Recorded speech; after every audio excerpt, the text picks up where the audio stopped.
10वीं के मेरे प्रिय छात्र, हम इसके पिछले पीरियड में बेटा इस 2.1 पर चर्चा कर रहे थे। इसका कुछ अंश तो हो ही गया है।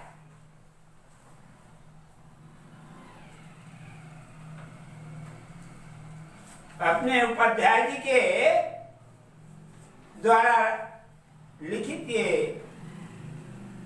जो अंश है वो देखो।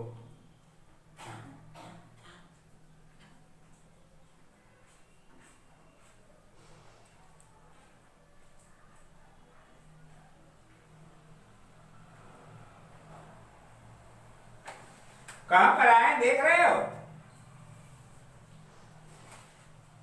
अपनी पुस्तक में ध्यान से देखो बेटा, पृष्ठ क्रमांक 25। हाँ, मैं उस जमीन के साथ बंधा जरूर था। उस जमीन की तरह मैं भी निरीह था। जमीन बेची जाती थी, मैं भी उसी के साथ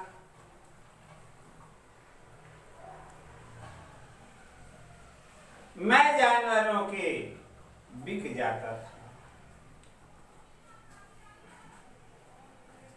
न जमीन को अपनी उपज खाने का हक था न मुझे।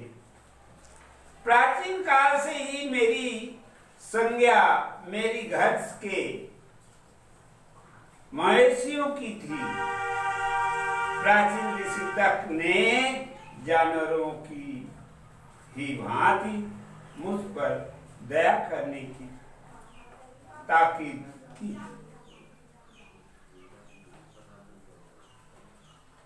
गृहिणी को ऋषि ने मेरे प्रति करुण होने की हिदायत देते हुए चौपाइयों के साथ रखा। उसे गृह के सभी जनों के साथ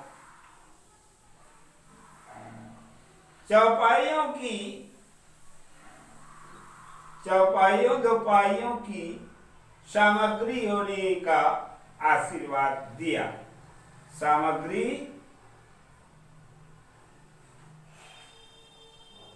द्विपदार्थ चतुर्पदार्थ,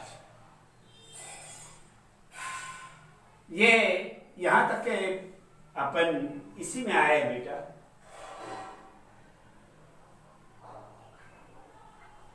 उपाध्याय जी ये बता देना चाह रहे हैं कि वास्तव में मजदूर को इतना कमाता जरूर है, परंतु उसको स्वयं उपयोग करने की कोई हक नहीं। जो कुछ भी कमाता, जो कुछ भी उत्पादन करता, बनाता, उसका एक तिनका भी नहीं छू सकता। हाँ, ऐसे निरीह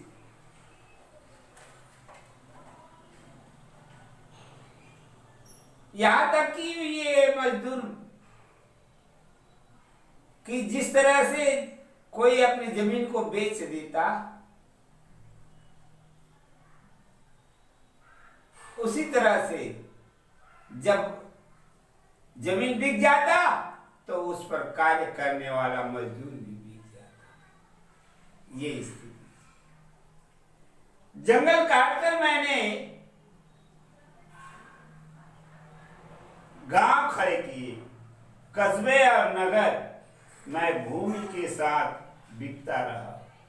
फिर धीरे धीरे मैंने विशाल जनसंकुल नगर बनाए, जिसमें कारखानों, मिलों का दैत्य कोलाहल के साथ धुआं उगलने लगा। देखा, ऐसे जंगल इत्यादि को छांट करके मैंने कारखाने तैयार किया और कारखाना में कितने धुएं निकलते हैं ये तो सबने देखा है।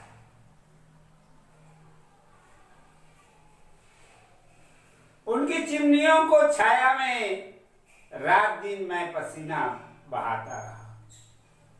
जब मशीन की चपेट में आकर के मैं अपाहिज हो जाता, मेरा नाम रजिस्ट्री से खारिज कर दिया जाता। जब मैं उसकी चोट से गिर करके फिर ना उठ पाता, तब सड़क के कूड़ों में डाल दिया जाता। मेरी मृत्यु की जवाबदेही किसी को ना थी, और ना मेरे बाल बच्चों के प्रति, न मालिकों की अपनी सरकार के प्रति।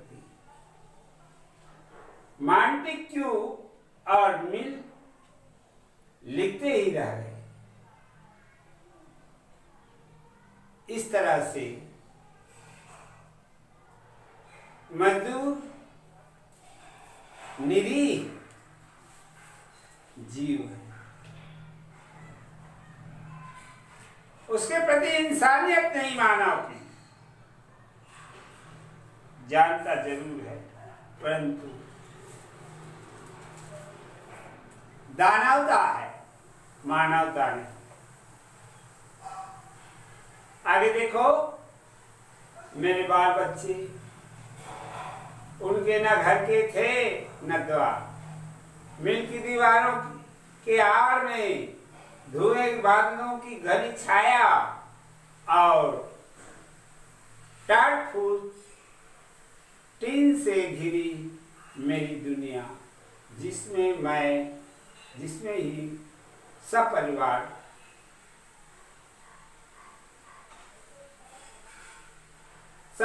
न था, मेरे से अनेक आभारी। और वहां का पापमय घिनौना जीवन, सर्वनाश नरक के कीड़ों का, उधर ऊंची दुनिया में सांसदों में पाप के विरुद्ध कानून बनाते रहे। कानून बनाने वालों की इधर दुनिया में उसके कानूनों का चरितार्थ करते हम कृत्य होते रहे। कानून बनाया, परंतु दैनिक जीवन में उसका उपयोग कुछ नहीं हुआ। चारों ओर अंधेरा था। घरोंदों के पीछे उन मकान कहलाने वाले घरोंदों के, जहां दिन रात की मजदूरी से थका मांदा जीवन बिना लहराए टकराता और टकरा करके टूट जाता था। और ऐसे घरों में उसी तेज से गला पड़, है ना, गला पड़ा जीवन उगलते थे। जिस तेजी से दीवार के पीछे कारखाने में तैयार माल, ये बदतर जीवन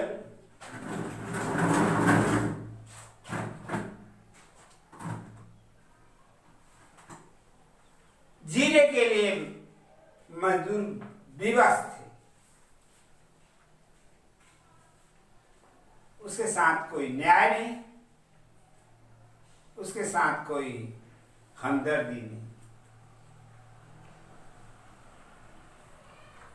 बैलगाड़ी से रथ बने, रथ से महारथ। उधर हमारी मिलों ने क्रांति की और हमने भाव से चलने वाले इंजन गढ़ दिए। इंजन जो जमीन पर दौड़ते थे, पानी पर तैरते थे, बैलगाड़ी रेल बनी और नाव जहाज आसमान को छूने वाले लहरों पर तूफानों से नापने लगे। समझ में आया ना? वहीं का वहीं रह गया, मेरा विकास नहीं हुआ। मैंने बनाया, सबका विकास हो गया, परंतु मैं ज्यों का त्यों। मैंने जैसे मोटर रेल से जमीन नापी थी, वैसे ही अब अपने ही बनाए हवाई जहाजों से बाजों के उसके छुड़ाने लगे, पर जैसे मैं उनका कोई नहीं। भला उनके भीतर बैठने वालों से मेरा क्या रास्ता, क्या वास्ता। नाव चलाने वाला मल्लाह नाव पर उसे अपने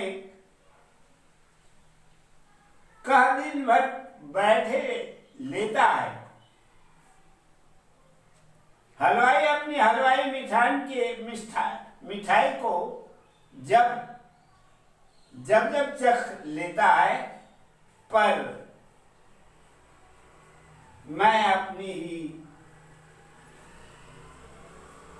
जोड़ी बनाई मोटर को, जहाज को क्या अपना या उनका कहकर 1 मिनट के लिए भी भोग सकता हूं। अर्थात बनाना मेरा काम है, उसका उपभोग करना मेरा जो है मेरे कर्तव्य या मेरे अधिकार से परे है। मुझको अधिकार नहीं है उसको छूने की, सिर्फ बनाने की अधिकार है। इनके लिए मैं पहाड़ों से लोहा, कोयला, टीन खोदता हूं। तेल और पेट्रोल जिनके विस्फोट से अनेक बार मुझ जैसों की दुनिया पलट जाती है, जिनके लिए धर्म का झंडा फहराने वाले जाल परेड करते हैं, कानून बनाते हैं, कानूनी शर्तनामों के नाम पर खूनी लड़ाई कर।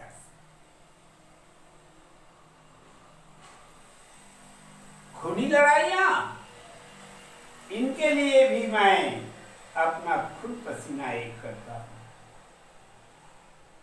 लड़ाइयां धर्म की है, अधर्म की नहीं। गुस्से और बर्दाश्त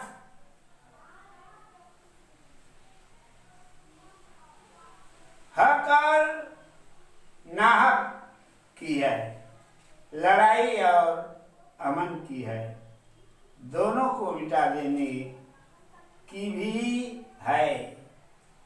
और ध्यान दो, और कई किस्म की है, जैसे उनकी किस्म की परिभाषा बनाने वाले कहते हैं, मैं नहीं जानता उनकी परिभाषा। पिस्सू और खटमल तक की जाने निकलते देख एक बार घबरा उठने वाला मैं दानव की भांति दिन रात चलती मशीनों के संहार के साधन से जाता जा रहा हूं, क्योंकि मेरा कारखाना हथियारों का है, तो बंदूकों का, गोले बारूद का, बम का। पिस्सू खटमल की चोट पर आंसू बहाने वाले मैं आखिर चींटी को चीनी चाटने वाली कृपालु पिता के नाम पर सेमिनार चलाने वालों का नौकर ही तो हूं। तुझे इससे क्या कि जिन मशीनों बंदूकों, तोपों, जहाजों के टुकड़े हिस्से बनाता हूं। मैं एक दिन मुझसे ही हाड़ मांस के उस असंख्य जनों को उड़ा देने वाली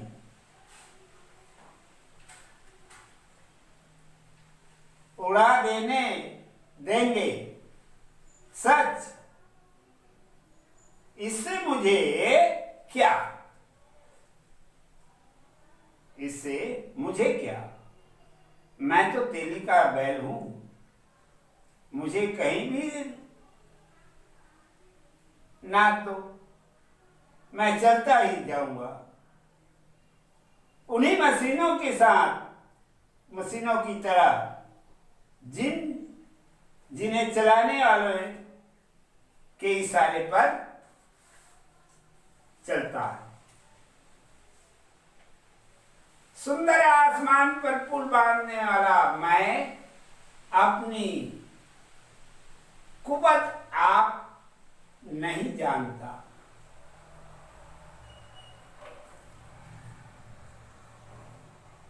एक बार भी मैं नहीं सोचता कि मेरे जिन हाथों में मेरे मैदानों को बगैर खून बहाए सुला देने का जादू है, उसमें मसीहा की भी असर है। काश वह इसे समझ लेता। काश मैं इसके राज को अपने सामने बिखरे मृत्यु के इन साधनों को सिरजते इन्हीं की भांति साफ देख लेता। कर्म करता है मजदूर, परंतु अधिकार को उससे वंचित रख दिया जाता है।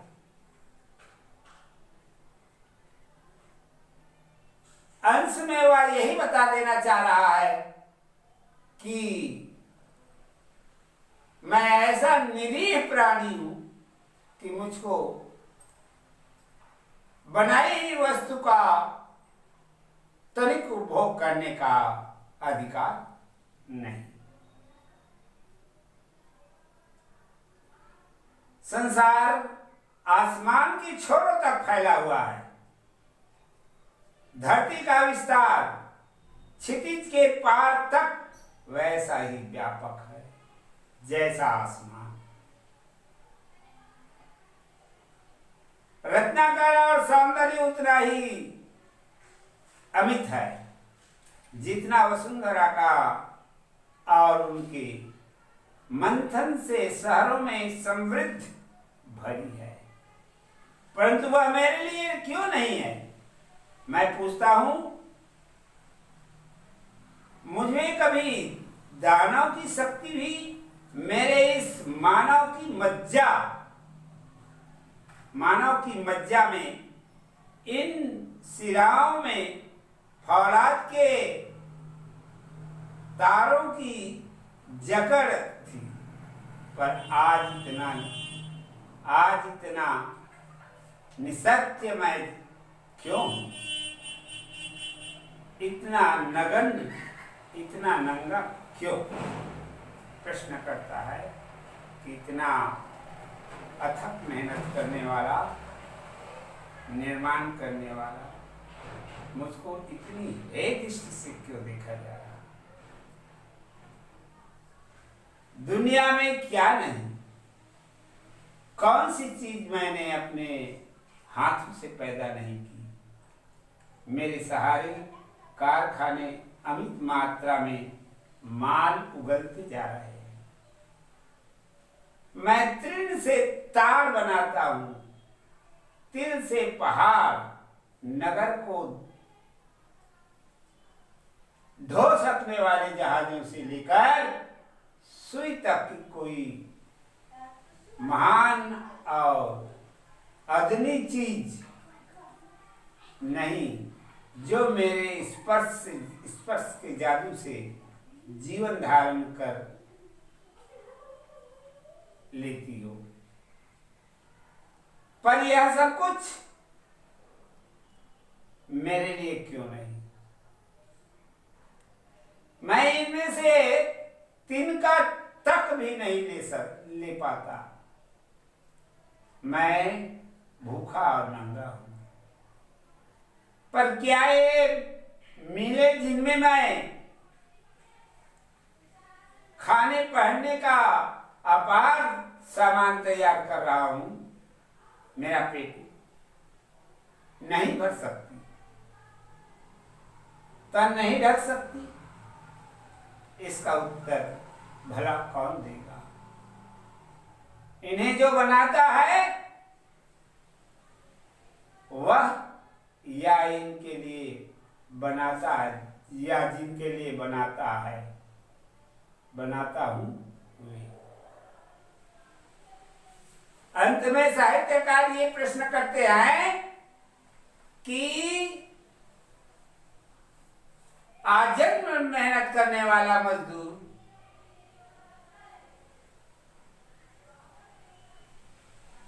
जीवनोपरांत आजन्म वह यही प्रश्न कर रहा कि उसको कर्तव्य के प्रति इतना मजबूर किया जाता तो अधिकार भी तो उनको देना चाहिए। समाज इतना क्यों अछूता रखा? यही बता देना चाह रहा है कि जिसको निर्माण करने की अधिकार है उसको उपभोग करने का भी अधिकार होना चाहिए। तो ये रहा बेटा पाठ। क्या? मैं मजदूर हूं। हिंदी साहित्य के इतिहास में मैं मजदूरों को क्या बताया हूं? मैं क्या बताया है?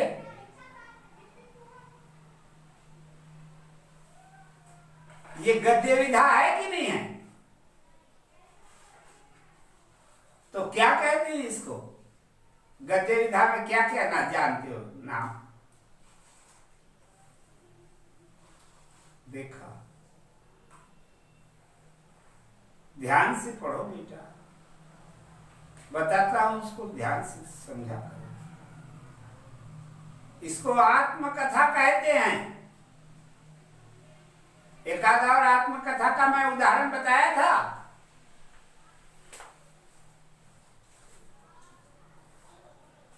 बतलाया था, परंतु ध्यान नहीं है। इसके पहले भी मैंने एक आत्मकथा का चर्चा किया था। वो है रुपए की आत्मकथा।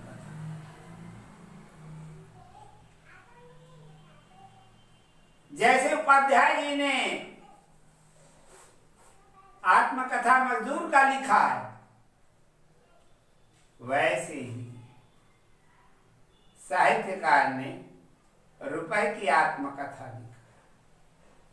रुपए कहता है मैं रुपया हूं, मैं लोगों को नचाता हूं, नचाऊंगा और नचा रहा हूं। मैं रुपया हूं। इस तरह से जो लेख है वो आत्मकथा के अंतर्गत आता है। आइएगा, इसमें कुछ शब्दार्थ है। जीवनबद्ध, जीवन से बंधा हुआ, है ना? कंधे डालना, पराजय स्वीकार करना।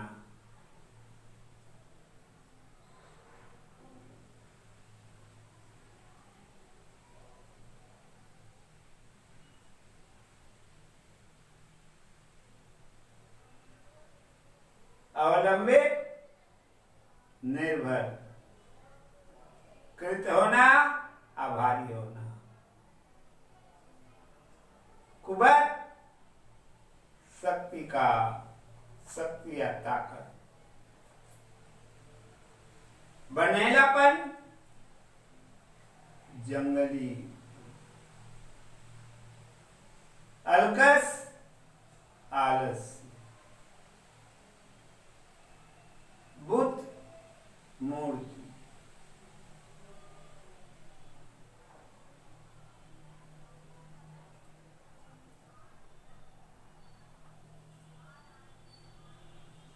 कोलोसियन रोम का एक नाट्यगृह। पर्जन्य बादल, मज्जा हड्डी और हड्डी के भीतर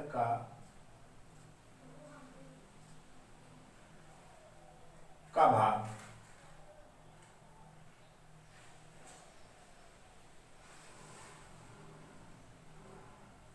ये कुछ साधारण है। अब इसके अभ्यास के प्रश्न। नंबर 1 कहता है कि मजदूरों के प्रति सहानुभूति क्यों रखनी चाहिए।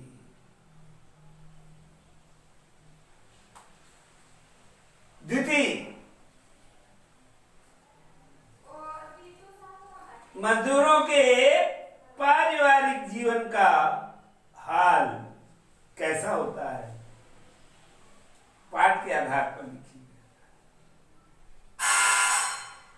तृतीय, दुनिया में क्या नहीं, कौन सी चीज मैंने अपने हथौड़ों से पैदा नहीं की। इस कथन को ध्यान में रखकर मजदूरों के द्वारा किए गए निर्माण कार्यों को अपने शब्दों में लिखिए। चतुर्थ है, दिन सोता था, रात सोती थी, पर मैं जागता था का आशय क्या है। ये पाठ पर आधारित ये प्रश्न है और 5वां 6वां और है। इस तरह से इन प्रश्नों को अच्छे से पढ़ लेना और पढ़ करके इसके उत्तर इसमें दिया हुआ है, इसको बनाने हैं।